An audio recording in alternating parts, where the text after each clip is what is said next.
Hello, everyone. How's it going? Dr. Incompetent here, and let's resume our complete beginner's guide to Lightyear Frontier, shall we? Well, I have a few things I want to say. They have released a patch, and they're going to continue to. These developers seem fantastic about updating the game, listening to the community feedback. So one thing I want to show you right away that has changed is that if I go to my storage box, you'll notice that they've doubled the inventory size or the weight capacity in all storage boxes. So your base inventory is 60 weight units on your mech, but even the lowest level chest can hold 120 now, so that's phenomenal. Also, I think it's worth mentioning, of course they did fix it so you can draw, or either I just didn't notice it, you could draw everything from nearby storage containers. And if I go to my oil presser, you'll see in the upper right it says storage in range, but something I haven't explained yet. You see how in the top center it says increased efficiency? This construct has a chance to produce duplicates while crafting. This is, and I'm going to make some Ravage oil and then queue up some plant oil just to get this going. This is because it's in a shed. So anytime you build a production facility within a shed, it gets that bonus. So you can build as many sheds as you want to put all of your buildings in to get that potential boost. Okay, so we're just waiting for the merchant to arrive here, and we're going to go to sleep. Now, another thing, this is a comment, just some tips that people have been telling me that are awesome. You don't need to get out of your mech to sleep. You can actually just click on your tent and sleep inside your mech, so it just saves you a step. This will pass the day so that the merchant comes in the beginning of the day, because that's when they arrive, right about at the start of the day. Remember to harvest any crop that has become fully grown today. No use in waiting for that sweet reward any longer than needed. Yep. And so you want to do that, as the AI says. Everything becomes ready right in the morning if it's been properly watered and cared for. And you want to get it as soon as possible, because also what can happen in the morning would be the events where, blighted bubbles of noxious, gross stuff or bad weeds fall down and can damage your crops, and they can kill your grown crops. So you want to make sure you get them before they are destroyed, so just pick them up as quick as possible. There's no reason to let them sit out any longer. Now I'm just replanting. Now the merchant doesn't come exactly at the start of the new day, and I'm just going to plant as many as I have. And we're going to go over here. Hi, buddy. Do I have any food for you? I do. Here you go. So we're going to feed it, and it gives us it dug up some plant fiber, which is okay, fine. And we're going to go over here. We're going to switch to our vacuum. We're going to pick up these polyberry seeds and drink up as much water as we can. Oh, actually, I was full on water. Derp. I was confusing that with seeds, but I'm going to get the aluminum. So we have enough water. Fantastic. All right, let's go water our stuff. By the way, I've been talking to other players, and just as a heads up, kind of reiterating what I said before, it does not matter what day it is, so take your time. Even if days pass, if you're just chilling, doing things at your own pace, you're going to be totally fine. You won't miss anything. You won't be behind unless you're racing another player. Alright, we're just going to water up these.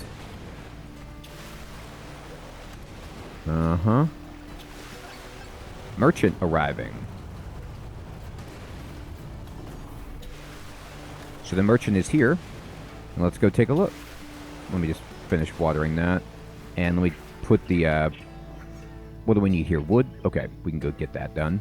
So the merchant lands in the merchant loading zone, and they stay for a good while. So you don't have to run over, but they will leave eventually. But they come back every day. Now, I'm going to go talk to Lola. So let's talk about the merchant. So Lola comes every day, and you see how you can change what you're looking at by using right and left trigger in the buy screen. So you can sort everything by all, or you can just sort by resources, mech parts, and blueprints. You can also switch with the right bumper and left bumper between buying and selling. Now, when you sell, It does not pull inventory from your nearby storage chest, so you have to make sure you have what you want to sell on you. So what I always do when I am with Lola is I look at anything she has on sale because it's half price. So like the top 3 items you see here, these are all cheap. That being said, we have $0. So what do we want to buy? Well, I'm going to cancel out of this and I'm going to go get some money. Let's talk about how we can get money. I'm just going to open up my storage chest and I'm going to take out the petrified eggs because those are a selling item. We will also sell our geode shards.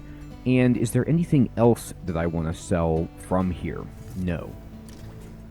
And I have another petrified eggs over here. And I'm not going to sell anything else. So let's just go see what money we have. I bet I have just the thing you need. I'm going to go to sell, and you see these geode shards sell for $450. You just push A, and you confirm it. And I'm going to sell the petrified eggs. I'm going to push A. I'm going to use the right directional button on the D-pad to select 2, or you can use right and left bumper, and I'm going to sell 2. Now I have $950, and I'm going to push left bumper to go back to the buying tab. Now, what do I want? Okay, so let's talk about what you would ever want to buy from her. First of all, let's go sort by category. Right trigger, resources. Usually you don't want to buy these because you can find them, and she only sells agricultural resources and she only sells seeds, at least so far for me. She doesn't ever sell fully grown produce, and she doesn't sell, rocks and metal or anything like that. So you could buy seeds from her. She's selling polyberry seeds on sale, and they're cheap, but I don't need them because I can get those pretty easily.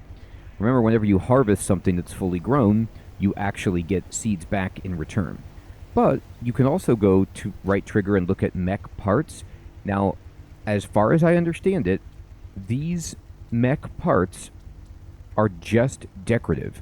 It's just a cosmetic that you can use to change how you look, your appearance. It's like clothing in games, but it has no bearing on how well you're doing. So I don't really buy this right now because I save my money. And then blueprints, these are decorative, but remember that decorative items that you build near your home actually provide comfort or coziness, which can give you boosts. So I do buy these. So what I prioritize are blueprints that are on sale. So this carved stone guy is half off, so I'm going to buy it. And now I know how to make that. And then I'm going to go to resources, and I'm actually going to buy Ravage seeds, and I'm going to buy 9. This is expensive, but I'm going to be honest with you. I get a lot of money in this game, and you can, if you want, let me show you. You can sell your polyberries, and I could sell all 24 of my polyberries for 1,000. Like, you actually make good money with your crops. I don't sell it because I never really have a problem with money, but you can do that if you want. Now, the reason I'm doing that is because I want to plant some more Ravages, and you can only buy seeds from Lola, at least as far as I know. This is what has been true for me, I'm pretty sure, unless I'm seeing it wrong, is you can buy seeds from Lola if you found them yourself. So, like, if you've seen Ravage or you've seen wheat, then you can buy those seeds. But if you haven't seen Chromaze, then you can't buy Chromaze from her until you found it yourself, and then you can buy it. Now, every day, she changes what is on sale. So, just know that if you're trying to save up for something, it might not be on sale the next day. There we go. I'm getting some wood here. We're looking great. So she comes every day. What inventory she has fluctuates, and what is on sale fluctuates. But generally, in my experience, let me go show you. The resources do not fluctuate. She always has these. The quantity might fluctuate, but this is what she always has. And then she will expand her inventory as you see more seeds out in the wild, more plants out in the wild. The mech parts change each day, and the blueprints also change each day. Sometimes there's overlap, sometimes things stick, but usually that's the case. So these things change, what's on sale changes, but the resources are pretty steady. Alright, so I'm going to go over here, and I'm going to finish this, and I'm going to finish this. And you can see she's leaving now, so she leaves around noon. So she stays for a good amount of time. I'm going to then plant all this rabbage.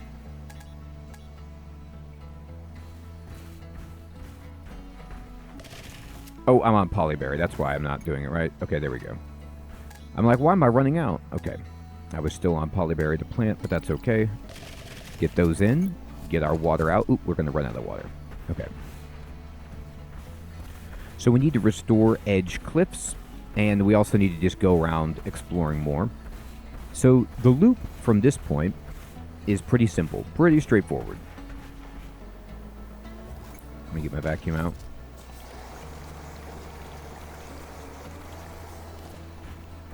Here's what you want to do. What you want to do is put seeds in all of your plots that you have, water all your plants every day, and collect them. That's just the basics of a farming sim. That's what you're going to do.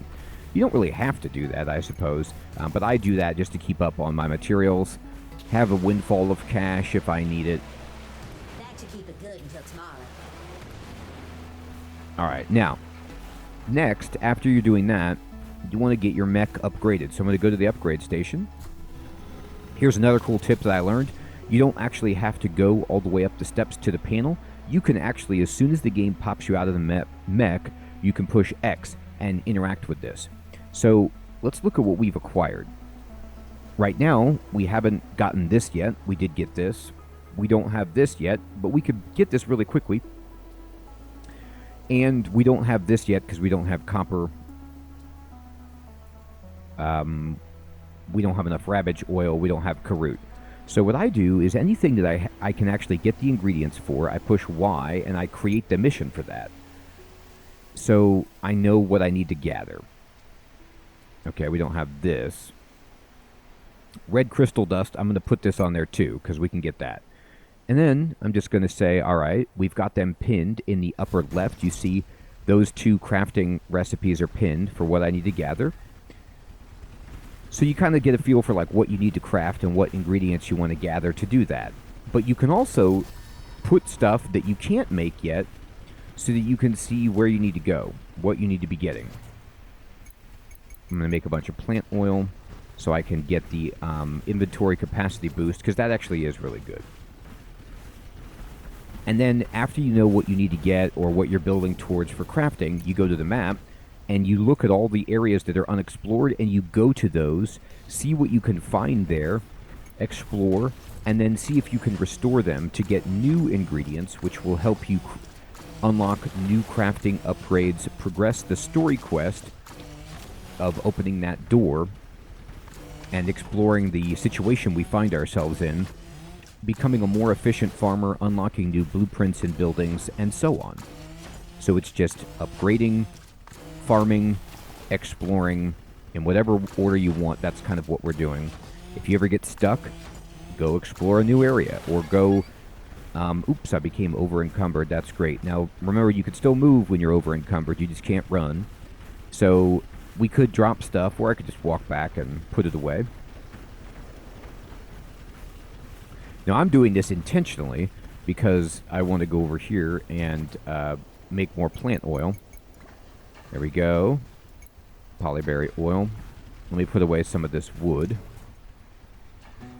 The wood and the aluminum are what are weighing me down right there. And I'm going to put away... I've got some red crystal. We need to get more.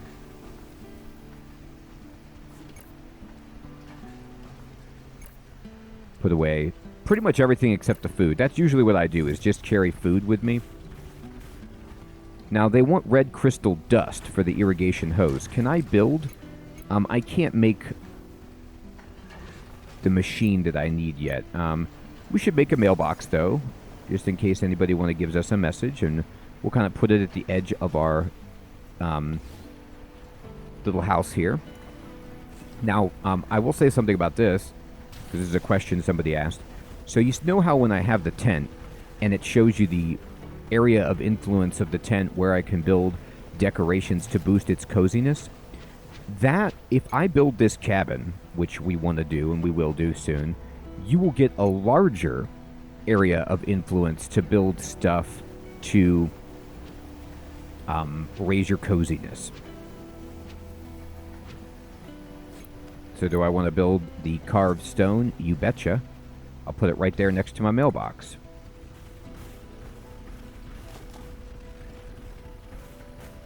Now, something you want to keep track of. You see how it says inventory capacity in the upper left? And it's telling me I only have 10 out of 18 plant oil. That quest badge does not use your nearby storage to calculate. So if I go over here and I use this and I go to inventory capacity, you actually see I have enough. Because now from the mech upgrade screen, it's noticing that I have enough inventory capacity. So I'm going to hold A, and we got a bigger backpack. And this is where you come mech customization to change if you buy different parts and you want to, you know, trick yourself out with cool new designs. Okay, so let me go over here, pick up this. And there we go. We built that. So, if I wanted to, I could try to build the cabin. And I'm going to just put it down. And I'm going to put it, like, right here. And we'll see what happens when I build this. So I need more aluminum frame. I need more plant fiber. No problem. Let's go over here. Make an aluminum frame. I actually made 2. I'm going to then add it to this, and now we just need some plant fiber, which the easiest way to get plant fiber, remember, just go over here and sweep up these bushes. There it is. There it is. That's 30 right there. By the way, I think somebody asked this question of where to get aluminum. This is, right over here, probably your best bet for aluminum. In the sense that it has the most places that it can spawn, but remember that you do need to feed the nearby animals to replenish it if you've harvested it.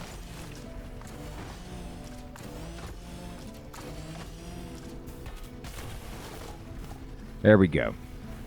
Now that should be plenty of fiber to build this cabin.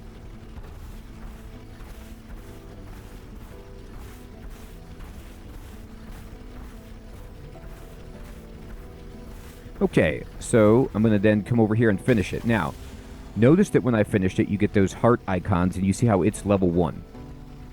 If I were to go place a decoration, let's just say I wanted to build this strange table.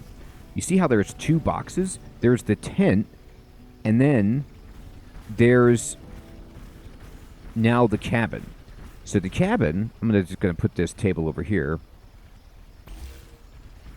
is I can sleep in the cabin by interacting with the front door, or I can sleep in the tent.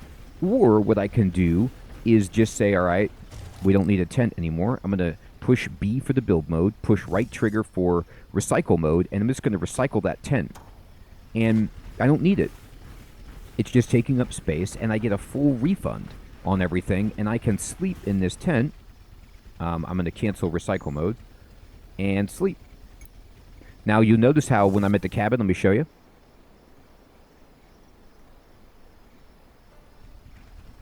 Look at this. When I go to the cabin, you see how... Good night's rest. The decorating you did yesterday really lit up the place. It's really beginning to feel like a home. Yes. You see how it says effects for the cabin. Now there's one below it that says animal friend, which makes it so if you feed animals out in the wild, they can potentially dig up an additional resource for you. That means we need to get our coziness to level 2, and you can see the cabin right there. It says level 1 in the upper right, and then the wheel around it, we fill that up with decorations, and we get both perks. As far as I understand it, the tent can only go to level 1, the cabin can go up to level 2, and then the house, which I believe is next, can go further than that. So you're just kind of like maxing out the potential that you can get. Here we go. Let's harvest up by building better houses, building better decorations to get more coziness, and on and on. Here's our buddy, so let's feed him. And we got a stone. And there's a weed, so let's rip that out. Okay. So I'm going to go ahead and just get everything watered.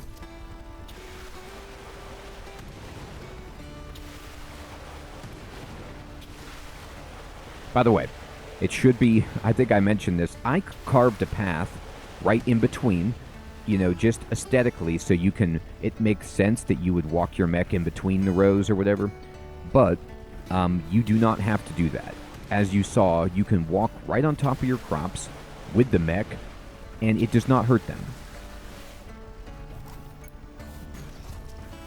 So feel free to do it however you like.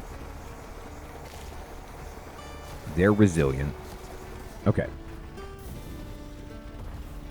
I'm going to go over here, and I'm going to start getting stuff pressed. Remember, you want to always be pressing something if you can. Just keep the jobs flowing. I have a good amount of basic fodder, but let me make 4. And let me make some nice fodder as well. Now, she's here to sell stuff, but quite honestly, I don't really need anything.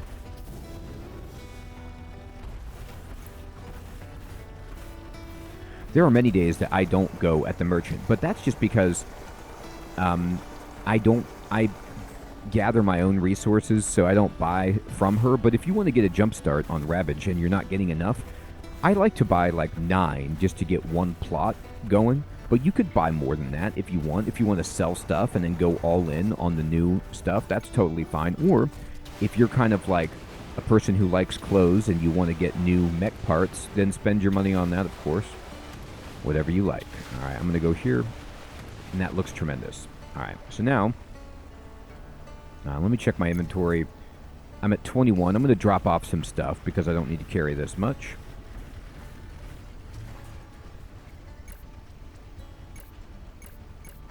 Oops, give me my food back. That was a mistake.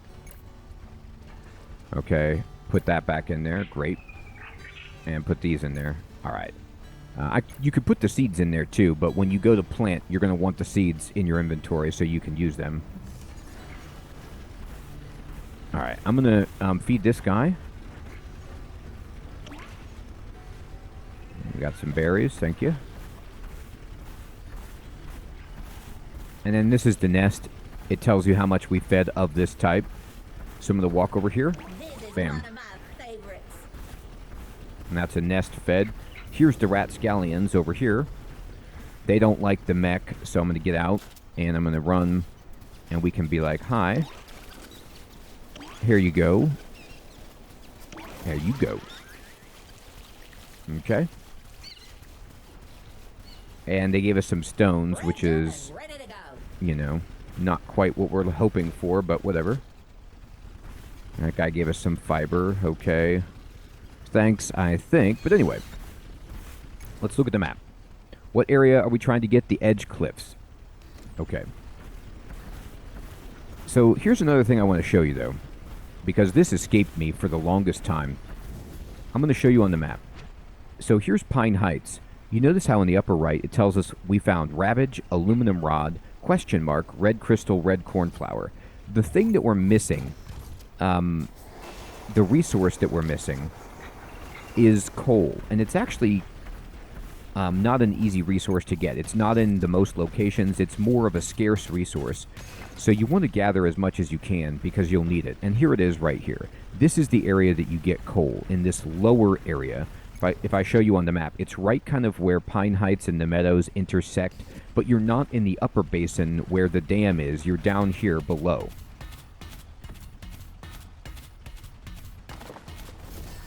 And then we got coal. You need coal for your furnace once we can build that, so you can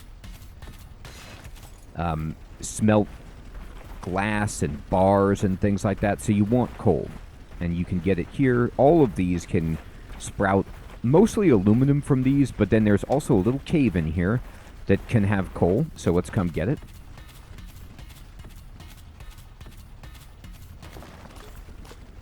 Make sure you pick it all up. Great. We got it. And I'm going to kind of move over here. All right. Fantastic. And then we can switch back this way.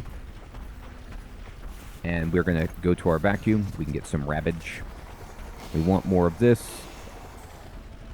So we can plant... We're going to need a ton of rabbage oil. So the more seeds of this we can get, the better. And now these guys... What kind of food do they want? They want the nice fodder. So I didn't make very much of that. So I'm not going to be able to feed enough of these. You can see I need to feed one more to actually get the benefit. It's all or nothing on the benefit. Which means that you need to be able to satisfy the entire nest to get any of the benefit. And however many nests there are, it kind of scales up to like +1, +2, +3. I'm just coming up here to get a little bit more red crystal.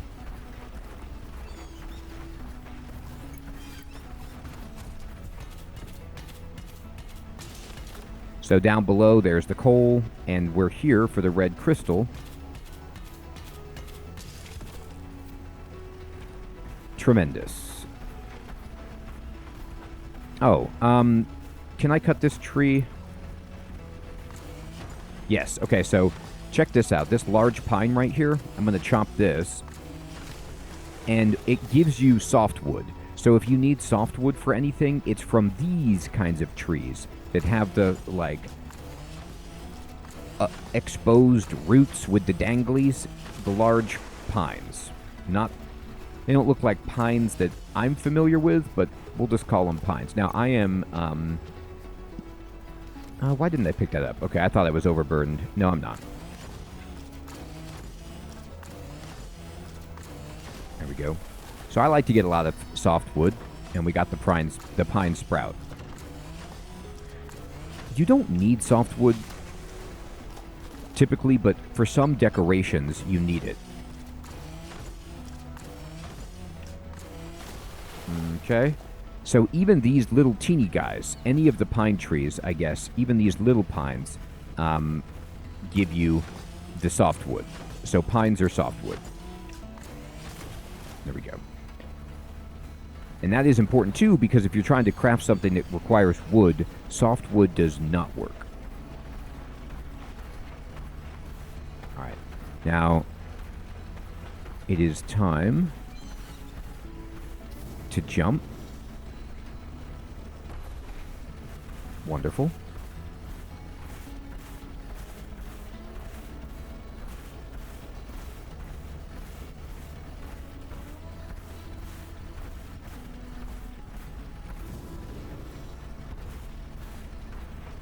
Okay, so what we're doing at this point is I'm going to look at the map and I'm going to show you. I want to go to Edge Cliffs. So I'm just going to put my marker there so I see where it is. And let's just take a gander at what it's going to take for us to restore this area. Generally, the areas that are directly adjacent to your starting area are the easiest for you to purify and restore. And then as you get further out, you need more technology to do so. So we want to kind of just check in on all the places that are close by. All right, so here's the Edge Cliffs, and we're looking for what is bothering you. Up here, you see this, the purple smoke is usually the indicator for you to know, like, where the bad stuff is, and it's weeds. And can I pull these weeds? Yes. So this is an easy one. You don't need water. You just have to pull these weeds. So we can just walk around and rip these weeds up. And you see how quickly our bar of restoration is filling up there. Now remember, this rapscallion nest, you cannot feed them until you clean the area. There's no animals, so just kind of make a note of where it is, but we can't do anything with it just yet. These are the best purified or restoration projects because it's the easiest. The water is a little bit more time consuming if you have to get rid of the slime. These, as long as you have a strong enough vacuum for the weeds, you're good to go. Now there's a, whenever you see the purple stuff there, that means there's a ruin, like the dam, and we can collect artifacts in there. From what I understand, as I've seen, the ruins, they provide story when you collect all of the artifacts, but also They usually give you some kind of blueprint or let you craft something for unlocking them, so there's, benefit. And I'm going to keep coming through here. Now, this area, the edge cliffs, this is where we're going to go to collect copper, among other things. But, again, we need to do all of this to get that going. Awesome. Okay, everybody, so all we have to do is finish collecting all of these, mischievous, noxious weeds, and then we will purify edge cliffs, and we can keep finding new resources and exploring the map and moving along in Lightyear Frontier. I hope you're still finding this series to be useful and fun. We're going to get into more in the next episode. Thank you so much for watching, everyone. Take care.